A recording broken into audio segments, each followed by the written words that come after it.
Opo, dakila't mapagpala po naming Ama, Diyos na makapangyarihan sa lahat. Kami po nagpupuri, nagpapasalamat minsan pa dakilang Diyos sa dakilang pribileyo na pinagkalubos sa amin. Binigyan mo muli kami ng pagkakataon na mapapurihan ka, mapasalamatan ka. Salamat po sa pagtanggap po ng aming mga pagpupuri. Salamat po sa pagtanggap po ng aming pagsamba. Sa araw na ito, mahal na Panginoon, naramdaman po namin ang banal na presensya, mahal na Panginoon.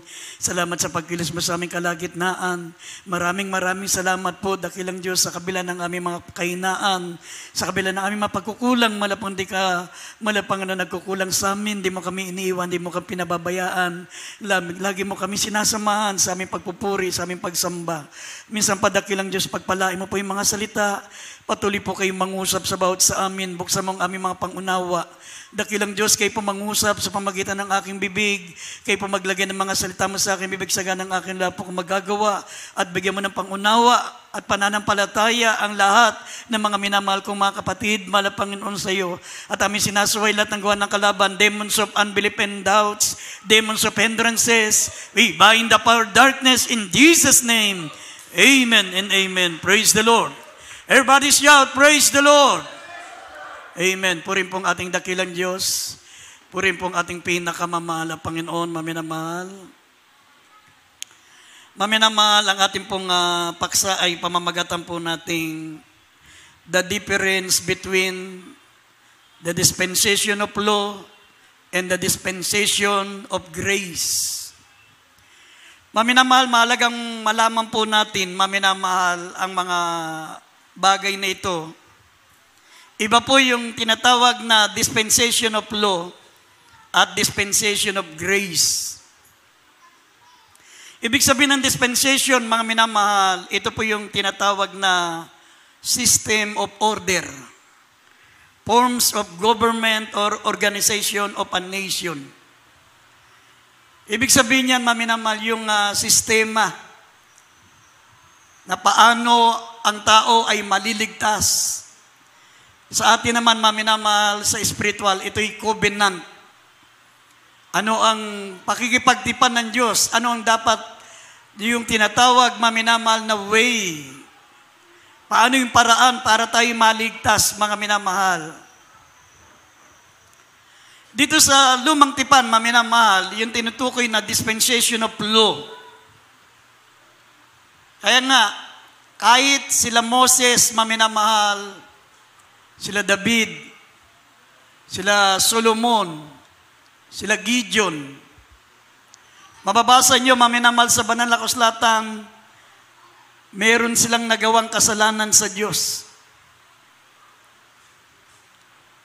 Si David, maminamahal, napakarami niyang pinatay, samantalang nasa sulat, nakalagay sa kautusan, huwag kang papatay. Pero si David, maminamahal, napakarami niyang pinatay.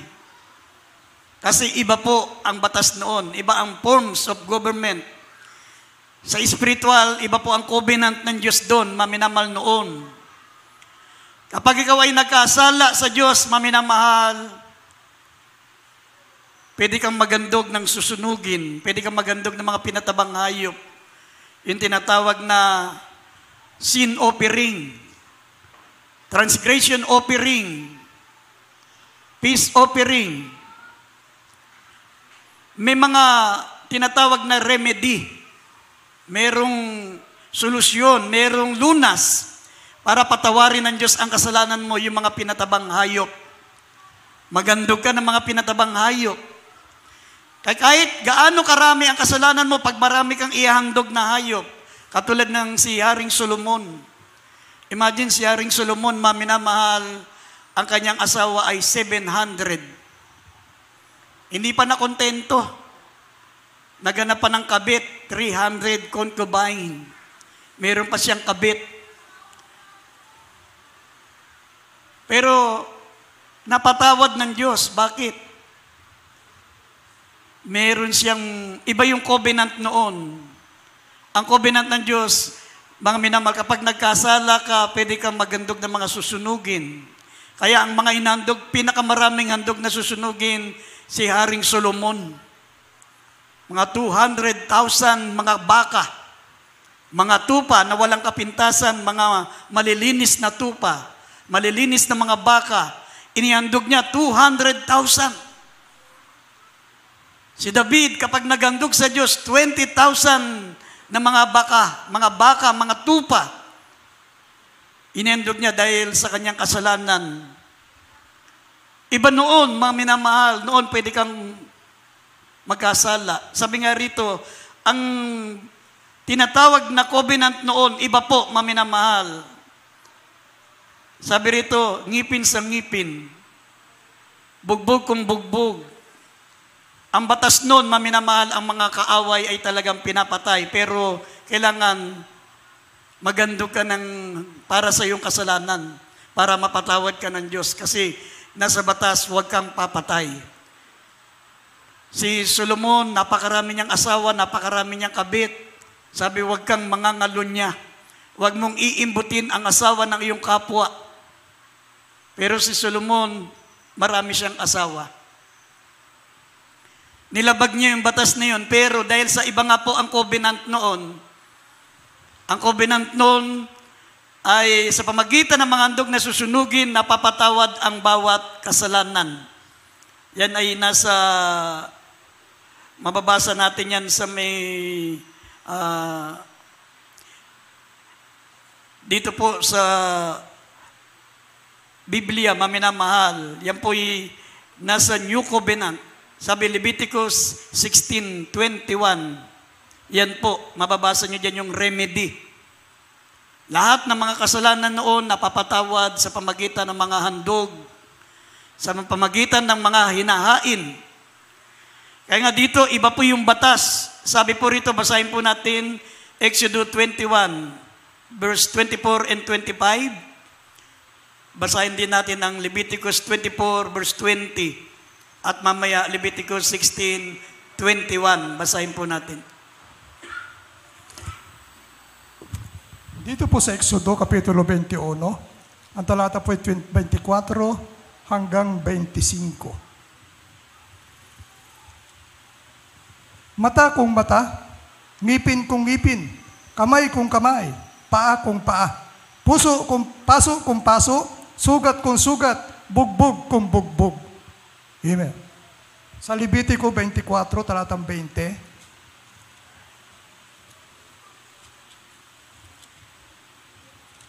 24:20.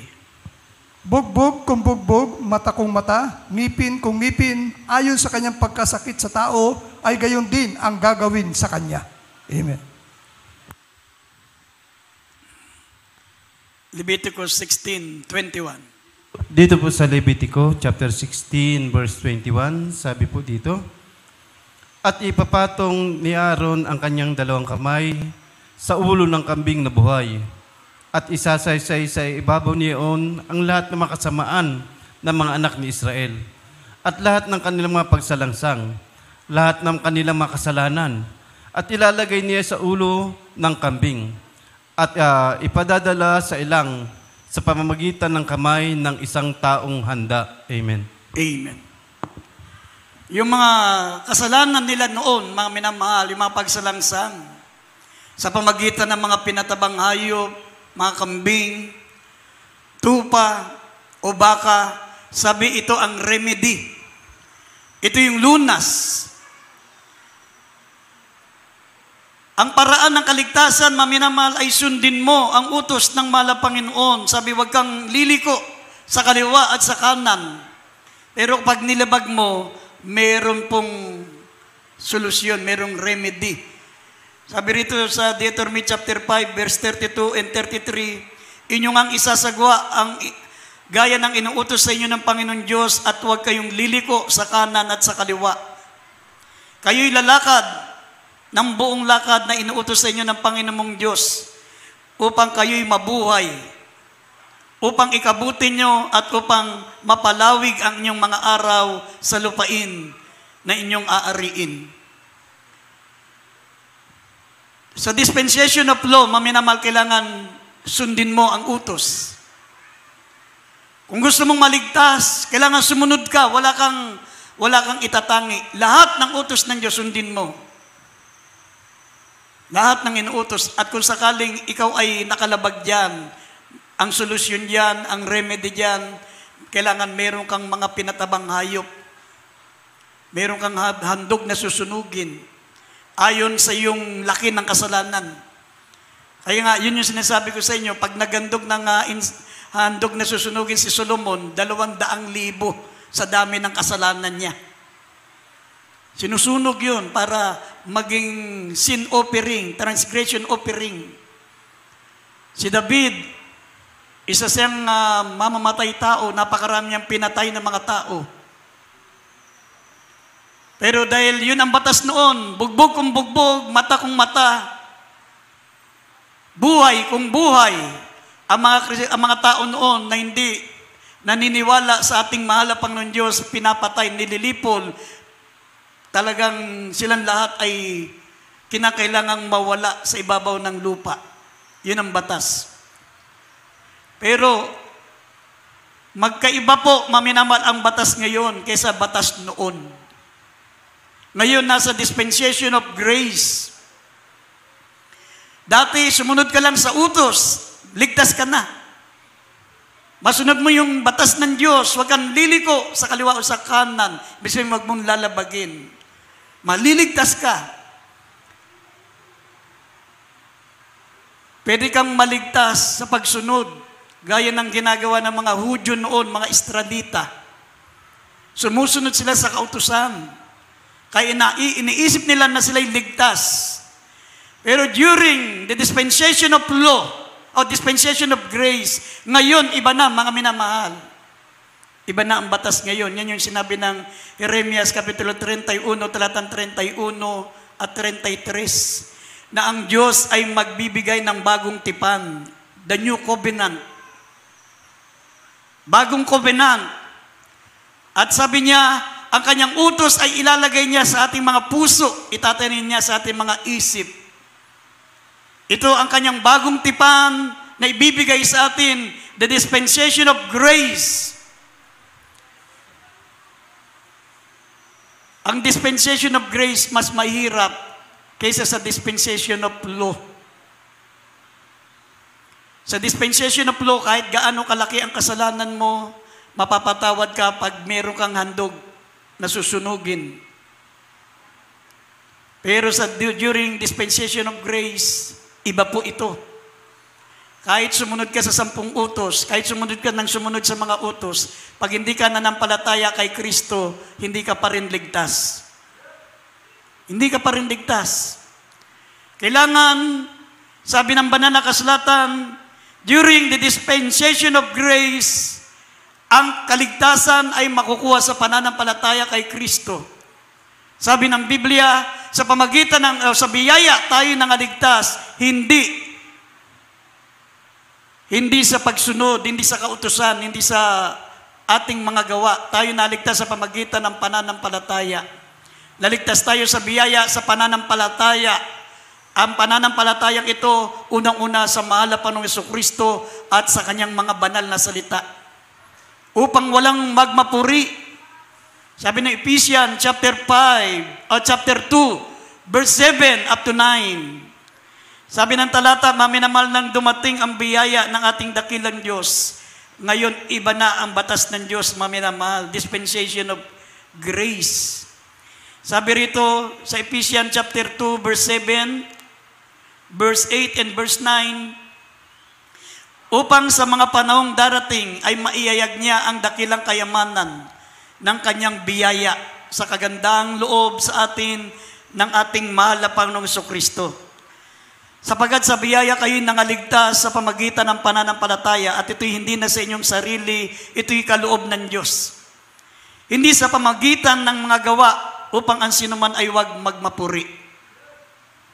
Sa panahon ngayon, dispensation of grace, sabi ng Biblia, hindi ka na maligtas sa pamagitan ng pagsunod sa kautusan.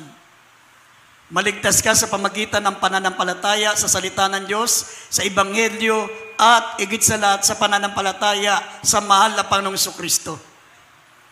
Ang pagkakaiba rito, kapag nasunod mo ang kautusan, gaya ng mga Hudyo, gaya ng mga Israelita, hindi ka naman sumampalataya kay Kristo, hindi ka pa rin maligtas. Pero during the time of grace, Dispensation of grace. Mga minamahal, unang-unang makakamtan mo ang kaligtasan sa pananampalataya sa mahal na Panginoong Kristo.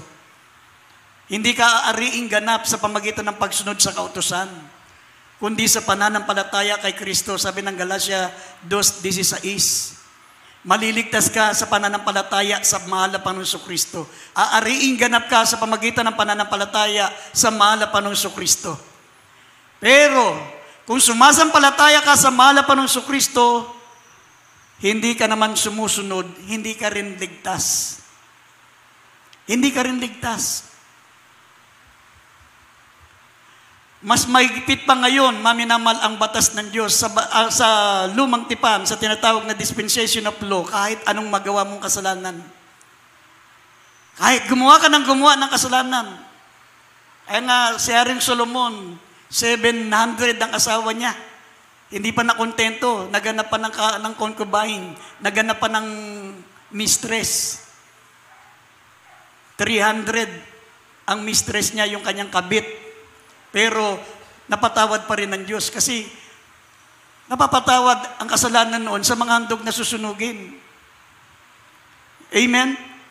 Pero ngayon, ang paraan ng Diyos, maminamahal, the new covenant, sabi ng Biblia, narito, inilalagay ko sa inyo ang bagong tipan. Sabi ng Jeremias 31, verse 31, tapos 33, basahin po natin sandali. Ito yung bagong tipan, ito yung dispensation of grace. Jeremias 31, talatang 1 at 33. 31 hanggang 33. Narito, ang mga araw ay dumarating, sabi ng Panginoon, na ako'y makipagtipan ng panibago sa sangbahayan ni Israel at sa sangbahayan ni Juda. Hindi ayon sa tipan na ipinagkatipan ko sa kanilang mga magulang sa araw na aking kinuha sila sa pagitan ng kamay upang ilabas sila sa lupain ng Ehipto. Nang aking tipan ay kanilang sinira, bagamat ako'y asawa nila, sabi ng Panginoon. 33, kundi ito ang tipan na aking ipakikipagtipan sa sangbahayan ni Israel. Pagkatapos ng mga araw na yaon, sabi ng Panginoon, aking itatala ang aking kautusan sa kanilang kalooban at aking isusulat sa kanilang puso at ako'y magiging kanilang Diyos at sila'y magiging aking bayan. 34, at okay hindi na po. Okay na po. Amen. Amen. Yan po yung bagong tipan dahil sinira ng mga Israelita, maminamahal, ang kautusan sa pamagitan ng paglabag kasi meron kasing remedy. Merong lunas, merong pong handog na susunugin. Nakahanda sila sa handog na susunugin. Kumbaga sa batas dito, maminamahal, merong penalty. Merong piyansa. Pero during the time of grace, sabi dispensation of grace, wala na pong piyansa. Mas mahigpit ang utos ng Diyos ngayon. Dati, pwede kang lumabag na lumabag, pwede kang lumiban, pwede kang mangalunya, pwede kang magnakaw, pwede kang mag-imbot ng iyong pag-aari ng iyong kapwa, basta mayroong handog na susunugin. During the time of grace, hindi pwede. Sinabi ng 1 Corinto 5:7, sabi diyan, huwag niyong haluan ng lumang libadura ang inyong bagong libadura. Ibig sabihin, kayo'y bago na. Kayo'y bagong nilalang. If any man be in Christ, he is a new creature. All things has passed away, behold, all things are become new. Kayo'y mga bago na. Huwag nyo nang haluan ng lumang libadura ang inyong bagong pagkatao. Kumbaga sa harina, huwag nyong lalagyan ng yeast, ng lumang libadura. Huwag nyong haluan ng lumang libadura, lumang yeast, ang harina. Sapagkat yan po'y magpapaumbo ng buong alsa. Ibig sabihin, maapektuhan niya lahat ng buong harina. Sa buhay mo naman, pag nag-iwan ka ng isang kasalanan, maapektuhan lahat ang katawan mo. Kaya sabi, ang kordero ng Pasko ay nahihain na. Alisin nga ninyo sa inyo ang lumang libadura. Ibig sabihin, yung mga ginagawa natin dati, hindi na pwede yan. Yun ay nasa dispensation of grace na tayo.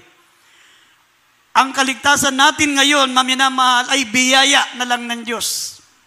Sinabi ng Biblia, for all have sinned and come short of the glory of God. Walang nakasunod sa utos ng Diyos. From Abraham to David, Moses, Daniel, lahat ng mga Kristiyano noon, nagkasala sila. Sabi, for all have sinned and come short of the glory of God. Kaya nagbigay naman ng bagong tipan ang ating malapanon para isalba tayo, para iligtas tayo. Ito yung bagong tipan na sinabi niya, ako'y magbibigay ng bagong tipan sa inyo. Kasi ayaw niya tayong mapahamak. Panibagong tipan naman, sabi, inilalagay ko ang bagong tipan, ito yung dispensation of grace. Sa dispensation of grace, kumbaga, balato na lang sa atin to. Kumbaga sa sugal, natalo ka na, kinuha na lahat ng kaaway mo yung pera mo. Pero dahil sa awa niya sa'yo, ibinalik yung puhunan mo, ito yung, magkano yung natalo sa'yo? Ibinalik nung nanalo, yung panalo mo, yung natalo sa'yo. Ganun ang kaligtasan natin ngayon. During the dispensation of grace, balato na lang yung kaligtasan natin. Amen? Ang sinabi ng Biblia sa John 1:17 at Lucas 16, verse 16, sabi diyan, ang kautusan ay nagsimula kay Moses at natapos kay Juan Bautista. Ang kautusan nagsimula kay Moses hanggang kay Juan Bautista. Ngunit ang biyaya ay dumating sa pamagitan ng mahal na Panginoong Jesucristo. Hanggang kay Juan Bautista lang yun. Nung namatay na si Juan Bautista at ang ating mahal na Panginoon, maminamahal, ay naihandog na sa krus ng Kalbaryo, tayo ngayon ay nasa dispensation of grace. Bagamat mahirap ang utos ng Diyos ngayon, sabi ni Ezekiel, chapter 36, verse 25 up to 27, pasusunurin ko kayo sa aking mga palatuntunan. Hindi kayo mahihirapan. Ang inyong pusong laman ay papalitan ko, ang inyong pusong bato ay papalitan ko ng pusong laman. Wiwisikan ko kayo ng aking espiritu. Ibibigay ko sa iyo ang aking banal na espiritu. Wiwisikan ko kayo ng aking mga salita. Wiwisikan ko kayo ng tubig na may salita upang magbago tayo, upang masunod natin ang inuutos ng ating mahal na Panginoon. Yan ay nasa dispensation of grace. Ngayon nasa grace tayo, medyo mahirap ang utos pero may katuwang tayo ang espiritu ng Diyos. Sinabi ni Apostol Pablo, I can do all things through Christ, which strengtheneth me. Lahat ng bagay nagagawa ko ngayon dahil kay Kristo na nagpapalakas sa akin. Sabi ng Philippians chapter 2 verse 13, siya rin ang gagawa sa inyo sa pagnanasa at sa paggawa. Siya rin ang mahal pa nun ang kikilos sa buhay mo para masunod mo ang kalooban niya. Yun yung sinabi ng ng Ezekiel. Basahin natin Ezekiel 36 verse 25 up to 27. Wiwisikan niya tayo. Wiwisikan niya tayo ng tubig para malinis tayo sa ating kalikuan. Babaguhin niya ang ating laman, ang ating bato, sabi pusong bato ng laman, at tayo po'y bibigyan niya ng kanyang espiritu para makasunod tayo. Basahin po natin. Ezekiel 36, 25 up to 27. Dito po sa Ezekiel, chapter 35, verse 25 up to 27. At ako'y magwiwisik ng malinis na tubig sa inyo, at kayo magiging malinis sa buo ninyong karumihan, at sa lahat ninyong mga Diyos-Diyosan. Lilinisin ko kayo, at bibigyan ko rin naman kayo ng bagong puso, at lalagyan ko ang loob ninyo ng bagong diwa, at aking aalisin ang batong puso sa inyong katawan, at aking bibigyan kayo ng pusong laman, at aking ilalagay ang espiritu sa loob ninyo, at palalakarin ko kayo ng ayon sa aking mga palatuntunan, at yung iingatan ang aking mga katulan at isasagawa. Amen. Amen. Amen. Yan po ang tinatawag ng the new covenant, this dispensation of grace. Ang sinabi ng Biblia, maminamahal, sa Lucas, Kapitulo 16, talatang 16, at John 1:17, sabi diyan, ang kautusan ay nagsimula kay Moses at natapos na kay Juan Bautista. Pero ang mga tao ngayon ay kinakailangan pumasok sa karya ng Diyos na may pagpupumilit. Hindi na pwede ngayon yung hindi na pwede yung paglilingkod sa Diyos na pabanjing-banjing. Hindi na pwede, maminamahal, na ikaw ay maglilingkod sa Diyos, gusto mong pumasok sa langit, pero hindi ka nagpipilit. Nasa iyo kung gusto mong dumalo, nasa iyo kung ayaw mong dumalo. Nasa iyo kung susunod ka, at nasa iyo kung ayaw mong sumunod. Sa dispensation of grace, hindi ka na masusunod. Kailangan pilitin mo. Ang batas ng Diyos ngayon, take it or leave it. Kung ayaw mo ng langit, ayaw mo ng buhay na walang hanggan sa piling ng Diyos, go on. Bumalik ka sa kasalanan, tumalikod sa paglilingkod sa Diyos. Hindi pwedeng naglilingkod ka sa Diyos, pero na ikaw pa rin ang nasusunod. Pag ayaw mong dumalo, hindi ka dadalo. Pag ayaw mong sumunod, hindi ka susunod. Pag gusto mong magkaroon ng bisyo, gagawin mo yung bisyo mo. Ibig sabihin, wala kang takot sa Diyos, wala kang pagsusumikap, wala kang pagsunod sa tinatawag, maminamal na God's righteousness. Iba na ngayon, mga minamahal. Kung noon, pwede kang magpaisi-isi, pwede kang gumawa ng kasalanan, basta marami kang alagang hayop. Meron akong kulungan ng kambing dyan, marami akong kulungan ng baka dyan, marami akong manok dyan, marami akong pwedeng ihahain sa Diyos. Okay lang na gumawa ako ng kasalanan. Pero ngayon, sabi ng Biblia, hindi na tayo maliligtas sa pamagitan ng mga handog na hain ng mga hayop. Sabi, ang kordero ay naihain na si Kristo. Huwag niyong lalagyan ng lumang libadura ang ating bagong pagkatao. Tayo bagong nilalang na. Hindi na pwedeng pabanjing-banjing, hindi pwede yung ikaw ang pinipilit sa paglilingkod sa Diyos. Ngayon, sa pilitan ang paglilingkod sa Diyos. Basahin natin. John 1:17, Lucas 16:16, Lucas 13:24. Basahin po natin. Ito ngayon ang dapat gawin natin para pumasok sa karya ng langit. Dito po sa Juan, Kapitulo 1, talatang 7. 17 po. Ito yung naparitong saksi upang kanyang 17 po, 17. 1:17.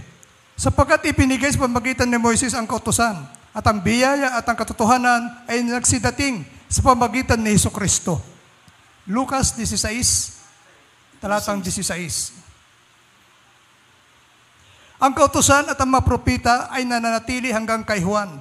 Mula nooy ang ebanghelyo ng kaharian ng Diyos ay ipinangangaral, at ng bawat tao ay pumapasok doon na nagpipilit. Amen. Amen. Kylie, sandali lang. Lucas 13:24 hanggang 28, pakihanda. Sabi diyan, maminamahal, ang kautusan, nagsimula kay Moses, sabi ng John 1:17, nagsimula kay Moses at nagtapos kay Juan Bautista. Ang kautusan ng propeta ay nanatili hanggang kay Juan Bautista. Ibig sabihin, nagtapos na kay Juan Bautista. Ang kautusan, the dispensation of law, the forms of spiritual government, ay nagsimula kay Moses at nagtapos kay Juan Bautista. Ngunit dumating ang biyaya sa pamagitan ng mahal na Panginoong Jesucristo. Ngayon, nasa dispensation of grace. Nasa biyaya na tayo, maminamahal. Ngayon, ang paraan ng pagpasok sa langit, sabi, buhat doon ay pinapangaral ang ebanghelyo, at ang dapat maligtas ay dapat magpumilit. Kung gusto mo ng langit, pilitin mo. Ang ibig sabihin ng pagpupumilit, kahit iniisip mo, nararamdaman mong ayaw na ng Diyos sa iyo, ipagpilitan mo sarili mo sa Kanya. Minsan mararamdaman mo yun, parang ayaw na yata ng Diyos sa akin. Parang hindi ko na nararamdaman ang presensya ng Diyos. Pag ako'y nagkakasala, hindi na ako pinapalo. But pag ako'y lumalabag sa utos ng Diyos, hindi na ako pinapaalalanan. Yun yung mga signs na parang ayaw na sa'yo ng Diyos. Pero kailangan sa dispensation of grace, pilitin mong pumasok sa Kanya ng langit. Sa pilitan. Hindi ka na pinipilit. Hindi ka na kinakailangan i-follow up. Hindi na kinakailangan, maminamahal, napaluin ka pa ng malapano para bumalik sa Diyos. Hindi. Kailangan ipagpilitan mo yung sarili mo. Ang pagpapumilit, parang katulad yan ng mga sumasakay sa LRT para makauwi lang sa bahay nila, siksikan, rush hour, naipit na yung ulo, pero pinipilit pa rin makapasok kasi gustong umuwi. Uuwi lang sa bahay yun, ha? Tayo uuwi tayo sa langit. Tignan nyo yung mga sumasakay sa LRT, gano'n sila pag yung rush hour. Ako ilang beses ako naipit dyan eh. Buti na lang bumubukas ng kusa pag naipit ka. Ganon talagang kahit naipit na yung ulo mo, naipit yung paa mo, makipagsiksikan ka kasi gusto mong makauwi. Pag hindi mo ginawa yun, hindi ka makauwi, bye-bye. Maubos lahat ng train, hindi ka makasakay. Kailangan magpumilit ka, talagang makipagsiksikan ka. Gusto mong makauwi o gusto mong makapasok sa trabaho. Kung papasok ka pa lang, ganun din. Kailangan magpumilit ka. Ayaw mong mag-taxi, ayaw mong mag-bus kasi traffic. Gusto mong mag-LRT kasi mabilis. Walang traffic, pero siksi ka naman. Gusto mong makapasok sa trabaho, makipagsiksikan ka. Kahit yung isang katawan mo nandun sa loob ng LRT, yung ulo mo nasa labas. Makauwi ka lang o makapasok ka lang. Ang pinag-uusapan dito yung pagpasok sa langit. Amen? Kung nagagawa ng mga tao ngayon, makapasok lang sa trabaho, makauwi lang ng malulati sa bahay nila, nakikipagsiksikan, ito langit. Langit. Amen? Hindi pwede yung, tsaka na lang, may darating pa naman. Ano kung maiwan sa rapture, sa second batch na lang. Wala ngang second batch. Walang second batch ang rapture. Pag naiwan ka sa rapture, repeater ka. Repeater.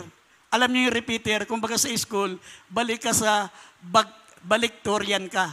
Kung ikaw ay grade 1, balik ka uli sa grade 1. Imbis na grade 2 ka na, balik ka uli sa grade 1. Pag naiwan ka sa rapture, kung hindi mo nabuno ang ilang panahon na paglilingkod sa Diyos dito, ang pinakamatagal natin paglilingkod sa Diyos dito, baka 70 years.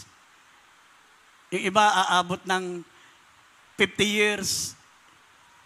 Pero ang bubunuin mo, pag naiwan ka sa rapture, tapos bumalik ang Panginoon dito during millennium, 1,000 years ang bubunuin mo.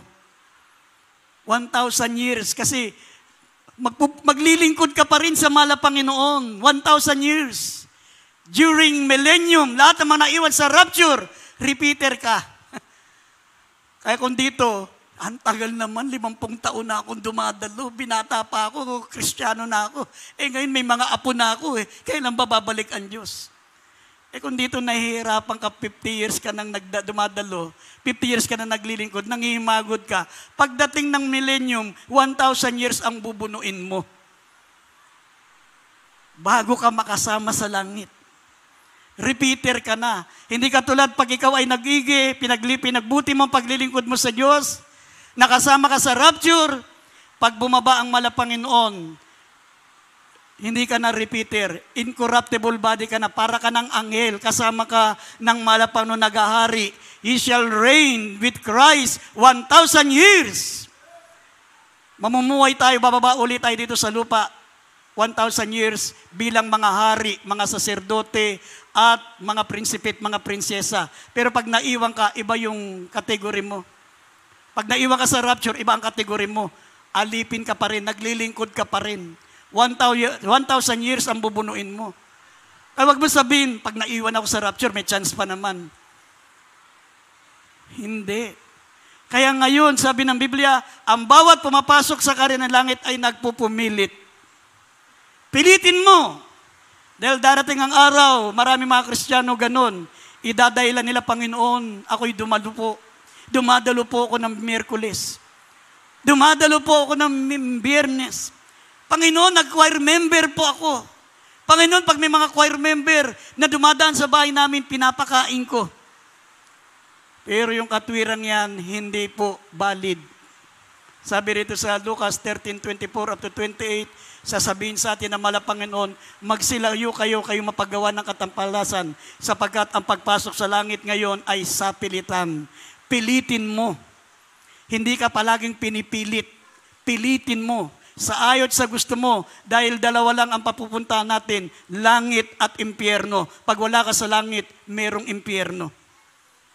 Basahin po natin ang Lucas 13:24 up to 28. dito po sa Lucas, chapter 13, verse 24 up to 28. Magpilit kayong magsipasok sa pintuang makipot, sapagkat sinasabi ko sa inyo na marami ang magsisikap na pumasok at hindi mangyayari. Kung makatindig na ang puno ng sambayan at mailapat na ang pinto at magpasimula kayong magsitayo sa labas at magsitoktok sa pintuan at magsasabi, Panginoon, buksan mo kami. At siya'y sasagot at sasabihin sa inyo, hindi ko kayo nakikilala kung kayo'y taga saan. Kung magkagayoy, pasisimulan ninyong sabihin, nagsikain kami at nagsiinom sa harap mo at nagturo sa amin sa mga lansangan. At sasabihin niya, sinasabi ko sa inyo, hindi ko kayo nakikilala kung kayo'y taga saan. Magsilayo kayo sa akin, kayong lahat na manggagawa ng kalikuan. Diyan na nga ang pagtangis at pangangalit ng mga ngipin. Kung makita ninyo si Abraham at si Isaac at si Jacob at ang lahat ng mga propeta sa kaharian ng Diyos at kayo'y palabasin. Amen. Amen. Amen. Everybody shout praise the Lord. Kaya ang mahal na Panginoon, praktikal, mga minamahal. Praktikal. Meron lumapit sa kanya, isang mayaman. Sabi niya, mahal na Panginoon, paano ako magkakaroon ng buhay na walang hanggan sa Diyos, sa piling ng Diyos? Sabi na mahal na Panginoon, sundin mo, anong nasusulat? Sundin mo ang utos. Lahat ng utos, sundin mo. At ibigin mo ang kapwa mo, gaya ng pag-ibig mo sa sarili mo. Sabi niya, mula pagkabata, nagawa ko na po yun. Mabasa niya sa Lucas, Mateo 16. Ay na, Mateo 19, talatang 16 hanggang 24. Mayaman, nagtanong, paano siya papasok sa kaharian ng langit? Sabi niya, sundin mo ang utos. Huwag kang papatay, huwag kang magdanakaw, huwag kang makikipid, huwag mong imbutin ang pag-aari ng iyong kapwa. Huwag kang magsinungaling. Huwag kang magkaroon ng ibang Diyos. Put God first. Igalang mo ang iyong ama, igalang mo ang iyong ina. Huwag mong lapastanganin ang Sabat. Huwag mong lapastanganin ang pangalan ng Diyos. Sabi niya, Panginoon, nagawa ko na po ito. Nanloloko yung mayaman. Sabi ng Roma 3:10, walang nakaabot sa kalatian ng Diyos. Sabi ng Roma 3:23, walang nakasunod. Sabi, ang lahat ay nagkasala nga, walang matuwid kahit isa. Walang nakaabot sa kalatian ng Diyos. Pero nagmamalaki itong mayaman. Sabi niya, Panginoon, mula pagkabata, nasunod ko na yan. Pero hindi siya pinaya ng mala Panginoon. Ang ginawa ng mala Panginoon para masubok kung talagang siya ay nakasunod. O sige, ganito gawin mo. Ipagbili mo lahat ng iyong mga ari-arian. Ipamigay mo sa mga duka at maglingkod ka na sa akin. Dumalo ka na. Dumalo ka na. Maglingkod ka na sa akin. Kung gaano kabilis na lumapit sa mala Panginoon yung mayaman na yan, binatang mayaman, ganon din kabilis umalis. Sabi ng Biblia, sapagkat marami siyang pag-aari. Hindi niya magawang maglingkod sa Diyos. Hindi niya magawa, iwanan ang kanyang kayamanan para maglingkod sa Diyos. At sabi ng Biblia, you cannot serve between Mammon and God. You cannot serve two masters. Hindi mo pwedeng sabihin, may trabaho ko, kaya hindi po ako makadalo. Eh lalo naman kung wala ka namang ginagawa sa bahay mo, nandudong ka lang pero nagpapalipas ka lang ng oras. Sabi nga, paano mo sasabihin na gusto mong makapiling ang Diyos sa langit, sa walang hanggan, kung sa pagsamba 3 beses sa isang linggo lang, hindi mo magawa? Amen? Iba yung, ngayon, iba yung patakaran ngayon. During the dispensation of grace, sa pilitan. By hook or by crook, sa ayot sa gusto mo. Kung ayaw mo, wag mo. Pero kung gusto mo, sumunod ka. Yun ang utos ng mala Panginoon. Tingnan nyo sa huling talata na po. Hebrews 10:25 up to 29. Basahin po natin yung Hebrews 10:25 up to 29. Sinasabi diyan na napakalaga po, mga minamahal, ang ating pagdalo, ang ating paglilingkod, ang ating pagsunod. Dito po sa Hebreo Kapitulo 10, talatang 25 hanggang 29. Na huwag nating pabayaan ang ating pagkakatipon na gaya ng ugali ng iba, kundi mag-aralan sa isa't isa, at lalo na kung inyong namamalas na lapit na ang araw. Sapagkat kung ating sinasadya ang pagkakasala, pagkatapos natin matanggap ang pagkakilala sa katotohanan, ay wala nang haing natitira pa tungkol sa mga kasalanan. Kundi, isang kakilakilabot na paghihintay sa paghukom at isang kabangisan ng apoy na lalamon sa mga kaaway. Ang magpawalang halaga sa kautusan ni Moises sa patutuo ng 2 o 3 saksi ay mamamatay na walang awa. Gayon, gaano kayang higpit ng parusa sa akala ninyo? Ang ihahatol na nauukol doon sa yumurak sa anak ng Diyos at umaring di banal sa dugo ng tipan na nagpabanal sa Kanya at umalipusta sa espiritu ng biyaya. Amen. Amen. Amen. Everybody shout, praise the Lord. Ibig sabihin, pag nilabag mo pala ang utos ng Diyos ngayon, maminamahal, sabi ng Biblia, inaalipusta mo. Sabi, inaalipusta mo, maminamahal, ang ating pinakamamahal na Panginoon. Sabi rito, gaano kayang higpit ang parusa, ang akala nyo, ang ihahatol ng Diyos. Doon sa yumurak sa anak ng Diyos na umaring di banal sa dugo ng tipan na nagpabanal sa Kanya at umalipusta sa espiritu ng biyaya. Inalipusta mo yung espiritu ng biyaya. Dispensation of grace. Ang dispensation of grace, si Kristo ay namatay para sa ating kaligtasan. Para sa ating kasalanan. Ang utos dito, huwag nating kaliligtaan ang ating pagkakatipon gaya ng ugali ng iba. Kundi tayo mag-aralan, lalo na ang ganitong namamalas natin na malapit na ang araw ng pagdating ng mahal na Panginoon. Sapagkat kung sinasadya natin ang pagkakasala, pag lumiban ka pala, sinadya mong lumiban, wala ka namang nararamdaman sa katawan o basta wala kang dahilan para umabsent. Sabi rito, sapagkat kung sinasadya mo ang pagkakasala, pagkatapos na matanggap mo ang pagkakilala sa katotohanan, ay wala nang haing natitira pa tungkol sa kasalanan, kundi kakilakilabot na paghihintay sa paghukom at isang kabangisan na lalamon sa mga kaaway. Sa verse 28, ang nagpapawalang halaga sa kautusan ni Moses sa patutuo ng 2 at 3 saksi ay mamamatay na walang sala. Nung panahon ni Moses, during the dispensation of law, pag ikaw ay nagkasala, lumabag ka, mayroong tumistigo. Ginawa niya po talaga yan.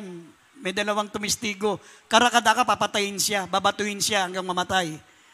Lalo na ngayon, sabi ng verse 29, ngunit gaano kayang higpit ang parusa ang akala nyo, ang ihahatol, na nauukol doon sa yumurak sa anak ng Diyos, na hindi umaring di banal sa dugo ng tipan na nagpabanal sa Kanya at umalipusta sa espiritu ng biyaya.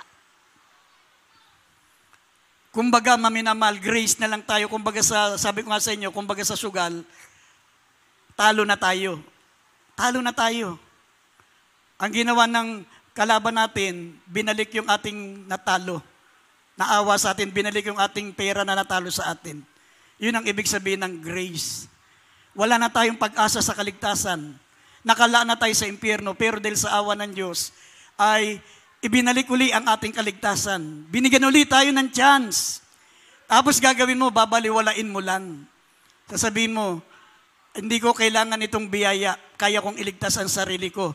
Pag hindi mo pinilit na ikaw ay maglingkod sa Diyos, hindi mo pinilit na pumasok sa makitid at makipot na pintuan, maglingkod sa malapang sumunod sa mahal na Panginoon, sabi, wala na tayong haing natitira pa.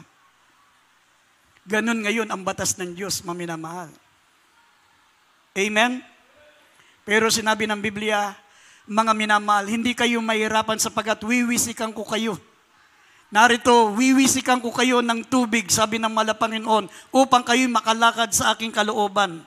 Sabi, kayo ay bibigyan ko ng pusong laman. Ang inyong pusong bato ay bibigyan ko ng pusong laman. Palalakarin ko kayo sa aking palatuntunan. Ibibigay ko sa inyo ang aking banal na espiritu para, sabi ni Apostol Pablo, I can do all things through Christ which strengtheneth me. Dahil sa espiritu ng Diyos na nasa atin, masusunod na natin. Hindi na tayo mahirapan. Ibig sabihin, ngayon, kaya hindi natin nasusunod dahil hindi tayo nagpupumilit. Hindi tayo nagsisikap. Pero kapag magpumilit ka, pag nagsikap ka, sabi ng Biblia sa Philippians 2:13, siya rin ang gumagawa sa inyo maging sa pagnanasa at maging